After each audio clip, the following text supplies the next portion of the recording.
બનાસકાંઠા જિલ્લાના વિભાજનને લઈને ધાનેરામાં પણ વિરોધ કરવામાં આવી રહ્યો છે। ધાનેરા તાલુકાને થરાદ વાવ જિલ્લામાં સમાવાતા વિરોધ થયો છે। પૂર્વ ધારાસભ્ય સહિત સ્થાનિક આગેવાનો કરી રહ્યા છે વિરોધ। ધાનેરાને બનાસકાંઠા જિલ્લામાં જ રાખવા લોકોની માંગ છે। ધાનેરા વ્યાપારિક રીતે પાલનપુર સાથે જોડાયેલું હોવાનો મત છે। વર્ષોથી ધંધો હોવાથી પાલનપુર સાથે થરાદનો સમાવેશ થશે। વ્યાપાર ધંધા પર અસર થાય તેવો દાવો થઈ રહ્યો છે। ધાનેરા તાલુકાને બનાસકાંઠા જિલ્લામાં જ યથાવત રાખવામાં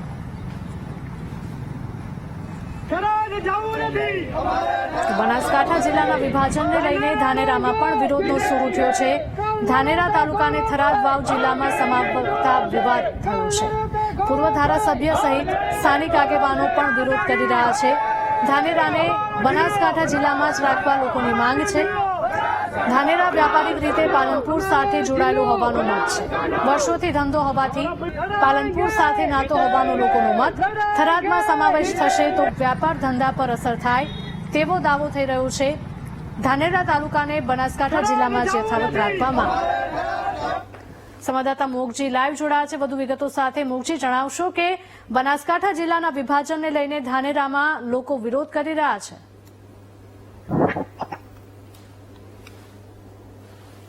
જીરલ, ધાનેરામાં જે રીતે અત્યારે માહોલ જોવા મળે છે, જે વિરોધનો સૂર ઉઠ્યો છે, કેમ કે જે ધાનેરા તાલુકાને છે તે થરાદ અને જે વાવ જે જિલ્લો જાહેર કરવામાં આવ્યો છે તેમાં સમાવેશ કરવામાં આવ્યો છે અને તેને લઈને જે સ્થાનિક આગેવાનો છે તેમનો પણ વિરોધ સામે આવ્યો છે। પૂર્વ ધારાસભ્ય નાથાભાઈ પટેલે પણ વિરોધ નોંધાવ્યો છે। એટલે કે આ તમામ જે લોકો છે તે વિરોધમાં ઉઠ્યા। તેમનું કહેવું છે કે જે પ્રકારે ધાનેરાનો તમામ વ્યવહાર છે તે વર્ષોથી પાલનપુર એટલે કે બનાસકાંઠા જિલ્લા સાથે હતો અને ત્યારે જે ધાનેરાને છે તે બનાસકાંઠા સાથે જોડવામાં આવે તેવી પણ અત્યારે માંગ ઉઠી છે। આપણે સ્થાનિક છે લોકો છે તેમની સાથે વાત કરી। શું કહેશો, ધાનેરાને થરાદ જિલ્લામાં સમાવેશ કરવામાં આવ્યો છે? જે આવનારા સમય આવતીકાલે જે જાહેરાત કરી કે બનાસકાંઠામાં થરાદ ને વાવ અલગ પાડવાથી ધાનેરાની જનતાને ખૂબ અગવડતા પડે એવી સમસ્યા સર્જાઈ રહી છે। અમારો છેવાડાનું ગામડું છે ત્યાં 100 કિલોમીટરનું અંતર થાય છે। એટલે અમારી માગણી એક છે કે અમારે બનાસકાંઠા પાલનપુરમાં રહીએ તો અમારા પ્રશ્ન અથવા અમારા બાળ બચાવ ક્રેડિટ કાર્ડ આધાર કાર્ડ એક્ટ છે, ઉતારા છે, એમાં બનાસકાંઠામાં સમાવેશ થયેલો છે। જો હવે નવેસરથી જિલ્લો બનશે તો અમારા આવનારી પેઢી માટે પાછું નવું થરાદનું નામ દાખલ થાય એટલે અમારો સમય બગડશે, અમારા વિદ્યાર્થીઓનો સમય બગડશે, ખેડૂતોને સમય બગડશે। એટલે અમારો બનાસકાંઠા રહે તો અમને ખૂબ સરળ પડે એવી અમારી સરકાર સામે માગણી છે। સરકાર ખૂબ વિચારે, ધાનેરા જનતાને નુકસાન ન થાય, આવનારા સમય માટે બનાસકાંઠા પાલનપુર ધાનેરા માટે સરળ રહેશે। ચોક્કસ તો પાલનપુર સરળ રહેશે। મુખ્ય કારણો કયા છે કે તમારે પાલનપુર એટલે કે બનાસકાંઠા જિલ્લામાં જ રહેવું છે? ગુજરાત સરકાર દ્વારા વાત કરીએ તો ગઈકાલે કેબિનેટમાં જે નિર્ણય લેવાયો છે, બનાસકાંઠાના વિભાજન કરીને 2 જિલ્લા બનાવ્યા છે। ખરેખર સરકારની બેદરકારીના લીધે આ જિલ્લો વહેલો બનાવવો જોઈતો હતો।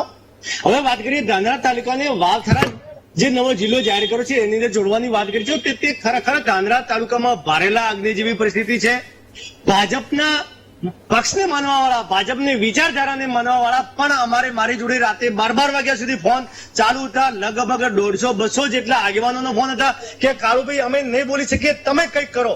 એનું કારણ છે કે ધાનેરા તાલુકાનો તમામ વ્યવહારિક હોય, સામાજિક હોય, ધંધાથી હોય, દીકરા દીકરીઓ નોકરી કરતા હોય કે નાના મોટા ધંધા સાથે જોડાયેલા હોય તો ડીસા છે, પાલનપુર છે, અમદાવાદ છે, સુરત છે, નવસારી છે, તે બધા સ્થાયી થયેલા છે, તે બધા જોડાયેલા છે।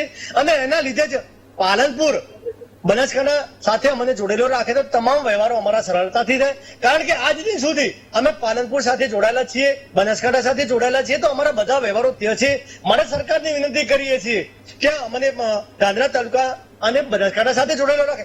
બીજી વાત કરીએ થરાદ અને પાલનપુર, થરાદ અને પાલનપુર અમારું કુંડી ગામ છે ધાનેરા તાલુકાનું, વાછોલ ગામ છે, આલવાડા ગામ છે, ખિમત ગામ છે।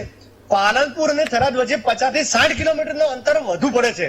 માટે જનતાને પહેલી તો આ 50 થી 60 કિલોમીટરનું અંતર વધારે કાપવું ન પડે એના માટે અમારા ધાનેરા તાલુકાની સમગ્ર જનતાની એક જ માંગ છે કે આપણો જિલ્લો બનાસકાંઠા રહેવો જોઈએ।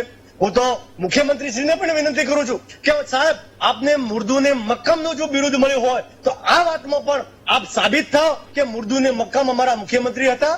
નહીતર આવનાર સમયમાં લગભગ 4 તારીખે આજે સાંજે તમામ ભાઈ સંગઠનોની મિટિંગ થવાની છે અને આ સંગઠનોની મિટિંગમાં લગભગ 4 તારીખે ધાનેરા બંધનું એલાન આવવાનું છે.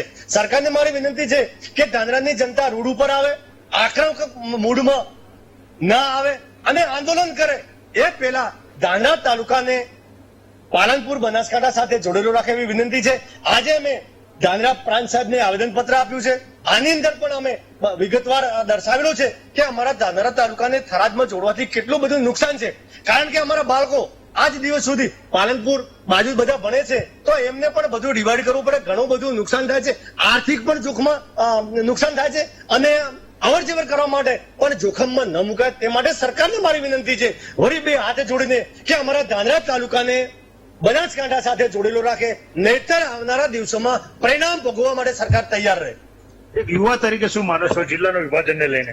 એ આવકાર જો ગઈકાલે ગુજરાત સરકાર દ્વારા જે જિલ્લાઓનું વર્ગીકરણ કર્યું એ ખૂબ આનંદની લાગણી અનુભવીએ છીએ. કારણ કે વર્ષો પહેલા કરવું જોઈતું હતું પણ અત્યારે કર્યું તો બી સરકારનો ખૂબ ખૂબ આભાર માનીએ છીએ. પરંતુ જે ધાનેરા તાલુકાને થરાદ જિલ્લામાં સમાવેશ કર્યું એ અમે આવકાર ગણતા નથી. કારણ કે અમારા વ્યવહારો બધા પાલનપુર અને ડીસા બાજુ છોકરાઓને ભણતર માટે હોય, કોઈ વ્યવહારિક શારીરિક સંબંધો હોય તો અહીંયા અમારા ધાનેરા તાલુકાના છેવાડા ગામ જેવા કે અલવાડા, કુંડી જેવા ગામને લગભગ થરાદ પહોંચતા 50-60 કિલોમીટરનું અંતર રહે છે અને અહીંયા પાલનપુર 50-60 કિલોમીટર ઓછું અંતર છે, જેથી કરી એમાં આવવા જવામાં સરળતા રહે, ખેડૂતોનો ટાઈમ ન બગડે. અને બીજું કે જેવા તેવા ડોક્યુમેન્ટમાં પણ બનાસકાંઠા જિલ્લાનો સમાવેશ થયેલો છે તો જો થરાદ જિલ્લો કરશે તો એ ડોક્યુમેન્ટમાં પણ લગભગ ઓછામાં મિનિમમ 5 વર્ષ સુધારવા માટે નીકળી જશે. એટલો અમારો યુવાન સમયનો બગાડ જ છે.